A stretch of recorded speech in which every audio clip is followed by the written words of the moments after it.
एक गरीब बच्चा कैसे बना करोड़पति। यह वीडियो है बिहार के एक छोटे से गांव के लड़के राजू की, जिसका बचपन तंगहाली और संघर्षों में बीता। राजू के पिता एक मजदूर थे जो दिन रात मेहनत करके भी घर का खर्च बड़ी मुश्किल से चला पाते थे। कभी पेट भर खाना नहीं मिलता था, कभी स्कूल की फीस भरने के पैसे नहीं होते थे। राजू अक्सर स्कूल के बाद अपने पिताजी के साथ ईंट उठाने का काम करता था, लेकिन उसकी आंखों में सपने बड़े थे। वो सिर्फ पेट भरने का सपना नहीं देखता था, वो कुछ ऐसा करना चाहता था जिससे उसका पूरा जीवन बदल जाए। राजू पढ़ाई में तेज था। वो टूटे फूटे स्कूल में पढ़ाई करता, पर इंटरनेट कैफे में जाकर सफल लोगों की कहानियां पढ़ता। वो जानता था कि गरीबी उसके भाग्य में नहीं बल्कि हालातों में है, जिसे मेहनत और हिम्मत से बदला जा सकता है। राजू ने एक बार सुना था कि अगर कुछ अलग करना है तो सोच भी सबसे अलग रखनी पड़ेगी। इसलिए उसने 15 साल की उम्र में एक छोटा सा काम शुरू किया, स्कूल के बच्चों को ट्यूशन पढ़ाना।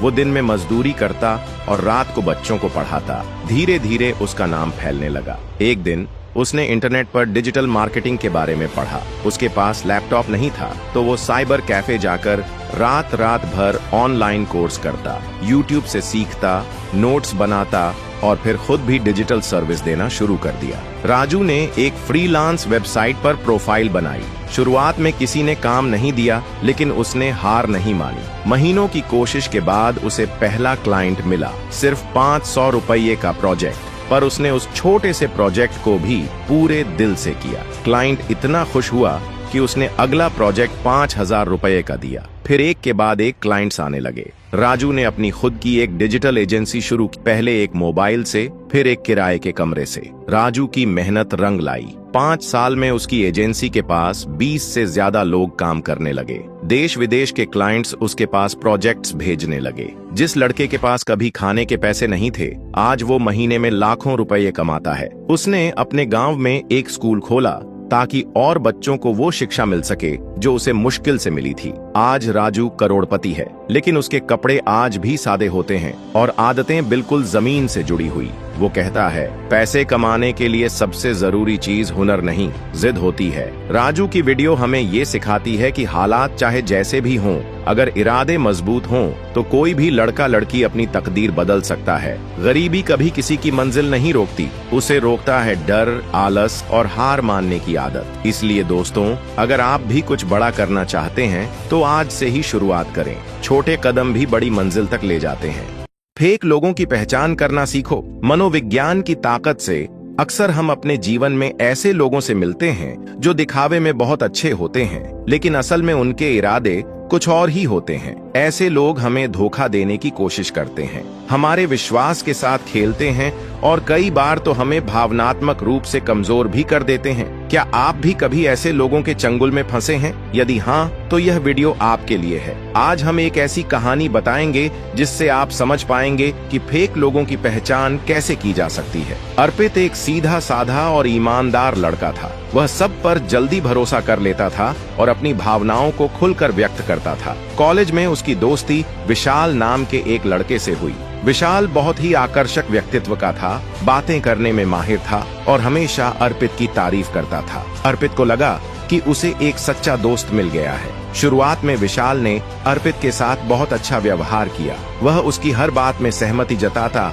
उसकी मदद करता और हर वक्त उसके साथ रहने की कोशिश करता। धीरे धीरे अर्पित ने विशाल को अपना सबसे अच्छा दोस्त मान लिया और अपनी हर छोटी बड़ी बात उससे साझा करने लगा। लेकिन उसे यह एहसास नहीं था कि विशाल सिर्फ दिखावा कर रहा था। कुछ समय बाद अर्पित को अजीब अजीब बातें महसूस होने लगीं। जब भी वह किसी नई उपलब्धि को हासिल करता, विशाल उसका मजाक उड़ाने लगता। जब अर्पित को किसी चीज की जरूरत होती तो विशाल हमेशा कोई न कोई बहाना बनाकर किनारा कर लेता। लेकिन जब विशाल को किसी चीज की जरूरत होती तो वह अर्पित को बिना किसी झिझक के मदद के लिए कहता। एक दिन कॉलेज में अर्पित को पता चला कि विशाल उसकी पीठ पीछे उसकी बुराई कर रहा था। वह लोगों को बता रहा था कि अर्पित बहुत भोला है और उसका इस्तेमाल करना बहुत आसान है। यह सुनकर अर्पित को बहुत दुख हुआ। उसे समझ आया कि विशाल एक फेक इंसान था जो सिर्फ अपने फायदे के लिए उससे दोस्ती कर रहा था। इस घटना के बाद अर्पित ने मनोविज्ञान के आधार पर यह जानने की कोशिश की कि फेक लोगों की पहचान कैसे की जाए। उसने कुछ महत्वपूर्ण बातें नोट की। ज्यादा मीठी बातें करने वाले लोग सावधान रहने योग्य होते हैं। जो लोग शुरुआत में ही जरूरत से ज्यादा आपकी तारीफ करें, वे बाद में आपको नुकसान भी पहुंचा सकते हैं। इसलिए उनके व्यवहार को करीब से देखें। सच्चे दोस्त केवल अपने फायदे के लिए साथ नहीं होते। अगर कोई केवल जरूरत पड़ने पर ही आपके पास आता है और आपकी जरूरत पर गायब हो जाता है, तो यह संकेत है कि वह फेक हो सकता है। पीठ पीछे क्या बात करते हैं, यह जानने की कोशिश करें। फेक लोग आपके सामने अच्छा व्यवहार करेंगे, लेकिन जब आप वहां नहीं होते तो वे आपकी बुराई करते हैं। आपकी भावनाओं को हल्के में लेना। अगर कोई आपकी परेशानियों को मजाक में लेता है और आपकी भावनाओं की कद्र नहीं करता, तो वह व्यक्ति सच्चा नहीं हो सकता। जब आप असफल होते हैं, तब असली पहचान होती है। जो लोग सिर्फ आपकी सफलताओं में खुश होते हैं, लेकिन आपकी असफलताओं में आपका साथ नहीं देते, वे अक्सर फेक होते हैं। इस वीडियो से अर्पित ने यह सीखा कि हर किसी पर आंख मूंदकर भरोसा नहीं किया जा सकता। हमें लोगों के व्यवहार को ध्यान से समझना चाहिए और उनकी असली मंशा को पहचानने की कोशिश करनी चाहिए। अगर आप भी फेक लोगों के झूठे जाल में फंस चुके हैं, तो अब समय है सतर्क होने का। अपनी भावनाओं की कद्र करें, सही और गलत का फर्क समझें और सच्चे दोस्तों को पहचानने की कोशिश करें, क्योंकि अंत में वही लोग हमारे जीवन में सही मायनों में मायने रखते हैं जो सच्चे होते हैं। लोग तुम्हें कैसे कंट्रोल करते हैं? डार्क साइकोलॉजी के 5 सीक्रेट्स। क्या आपको कभी ऐसा महसूस हुआ है कि कोई आपको अपनी उंगलियों पर नचा रहा है? क्या आपने कभी सोचा है कि लोग आपको इस कदर प्रभावित कैसे कर पाते हैं कि आप उनकी हर बात मानने लगते हैं? यह कोई संयोग नहीं है, बल्कि डार्क साइकोलॉजी का एक खेल है। आज हम आपको उन 5 सीक्रेट्स के बारे में बताएंगे जिनका इस्तेमाल लोग आपको कंट्रोल करने के लिए करते हैं। 1. गैसलाइटिंग। तुम्हारी ही गलती है। गैसलाइटिंग एक मनोवैज्ञानिक हथियार है जिसका इस्तेमाल लोग आपको भ्रमित करने और खुद पर शक करने के लिए करते हैं। वे आपको यकीन दिलाने की कोशिश करेंगे कि जो आपने देखा या सुना वह गलत था। वे बार बार आपकी याददाश्त पर सवाल उठाएंगे। धीरे धीरे आप अपनी ही सोच पर शक करने लगेंगे। जब भी कोई आपको अपनी ही बातों पर शक कराने लगे, तो अपने अनुभवों को लिख लें। 2. Guilt tripping. तुम्हारी वजह से ऐसा हुआ। यह एक खतरनाक ट्रिक है जिसमें लोग आपको दोषी महसूस कराकर आपके निर्णयों को प्रभावित करते हैं। अगर तुमने मेरी बात मानी होती तो यह न हुआ होता।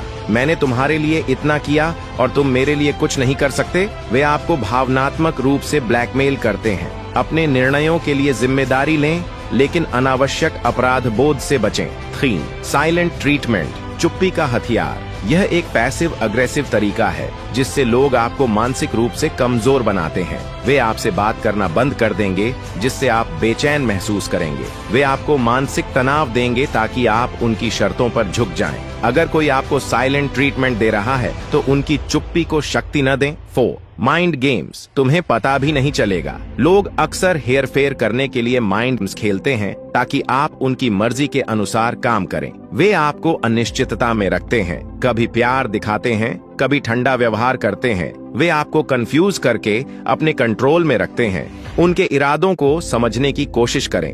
अपनी भावनाओं को नियंत्रित रखें और स्पष्टता बनाए रखें। 5. डर और धमकी। जबरदस्ती से कंट्रोल। डर सबसे बड़ा हथियार होता है जिससे लोग आपको मानसिक रूप से कमजोर करके कंट्रोल कर सकते हैं। वे आपको फेलियर, रिजेक्शन या अकेलेपन का डर दिखाते हैं। धमकी देकर आपको मानसिक रूप से कमजोर कर देते हैं। डर को खुद पर हावी न होने दें। आत्मनिर्भर बने और अपनी ताकत को पहचानें। डार्क साइकोलॉजी का इस्तेमाल करके लोग हमें कंट्रोल कर सकते हैं, लेकिन अगर हम इन ट्रिक्स को पहचान लें तो हम खुद को बचा सकते हैं। हमेशा आत्मविश्वास बनाए रखें, अपनी भावनाओं को नियंत्रित करें और उन लोगों से सतर्क रहें जो आपको अपने इशारों पर नचाने की कोशिश कर रहे हैं। अगर आपको यह वीडियो पसंद आया हो तो इसे लाइक और शेयर करें और ऐसे ही रोचक और जानकारीपूर्ण वीडियो के लिए हमारे चैनल को सब्सक्राइब करना न भूलें।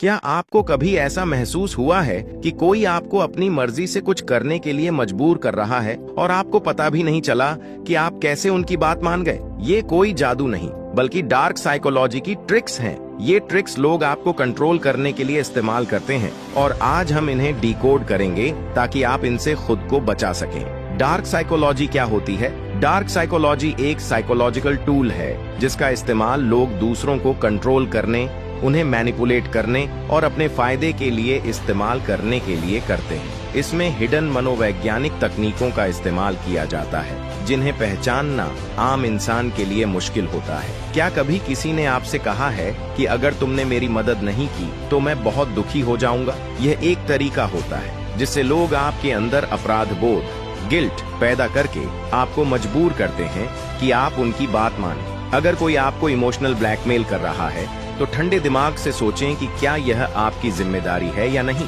बिना गिल्ट के अपनी सीमा तय करें। जब कोई बार बार आपको यह यकीन दिलाने की कोशिश करता है कि आपकी सोच या यादें गलत हैं, तो इसे गैसलाइटिंग कहते हैं। अगर किसी ने आपको गुस्से में कुछ बुरा कहा और बाद में बोले कि मैंने ऐसा कुछ नहीं कहा, तुम तो गलत समझ रहे हो, तो यह गैसलाइटिंग है। अपनी सच्चाई पर भरोसा करें और सबूत रखें, जैसे कि बातचीत के टेक्स्ट मैसेज या नोट्स। जब कोई जानबूझकर आपको इग्नोर करता है या बात नहीं करता ताकि आप परेशान होकर खुद उनसे बात करें और उनकी शर्तों पर आ जाएं, तो इसे साइलेंस ट्रीटमेंट कहते हैं। अगर कोई बार बार ऐसा कर रहा है तो उनकी गेम में न फंसें, शांत रहें और अपने आत्मसम्मान को बनाए रखें। जब कोई आपकी पसंद नापसंद को कॉपी करता है ताकि आपको लगे कि आप जैसे ही हैं और आप उन पर जल्दी भरोसा करने लगे, किसी पर भी जल्दी भरोसा न करें। देखें कि क्या वे सिर्फ आपकी पसंद को फॉलो कर रहे हैं या उनका खुद का भी कोई व्यक्तित्व है। जब कोई आपको शुरुआत में बहुत ज्यादा प्यार और अटेंशन देता है लेकिन बाद में धीरे धीरे कंट्रोल करने लगता है, यह खासकर रिलेशनशिप में होता है। अगर कोई बहुत जल्दी बहुत ज्यादा प्यार और अटेंशन दे रहा है तो थोड़ा सतर्क रहें और समय लें उन्हें समझने के लिए। आत्म जागरूकता। सबसे पहले इन ट्रिक्स के बारे में जानें और पहचानना सीखें। नो कहने की हिम्मत रखें। हर बात पर हाँ कहना जरूरी नहीं है, जरूरत पड़े तो ना कहें। Emotional control. अपने इमोशंस को दूसरों के कंट्रोल में न आने दें। किसी भी स्थिति में ठंडे दिमाग से सोचें। सकारात्मक और मजबूत लोगों के साथ रहें, जो लोग आपको सही गाइडेंस देते हैं और आपकी मेंटल हेल्थ का ध्यान रखते हैं, उनके साथ समय बिताएं। तो दोस्तों, यह थी कुछ डार्क साइकोलॉजी ट्रिक्स जिनका लोग इस्तेमाल करके आपको कंट्रोल कर सकते हैं, लेकिन अब आप इनके बारे में जानते हैं और खुद को बचा सकते हैं। क्या आपको कभी इनमें से किसी ट्रिक का सामना करना पड़ा है? तो कमेंट में बताएं। वीडियो पसंद आया हो तो लाइक करें, शेयर करें और चैनल को सब्सक्राइब करना न भूलें। मिलते हैं अगले वीडियो में।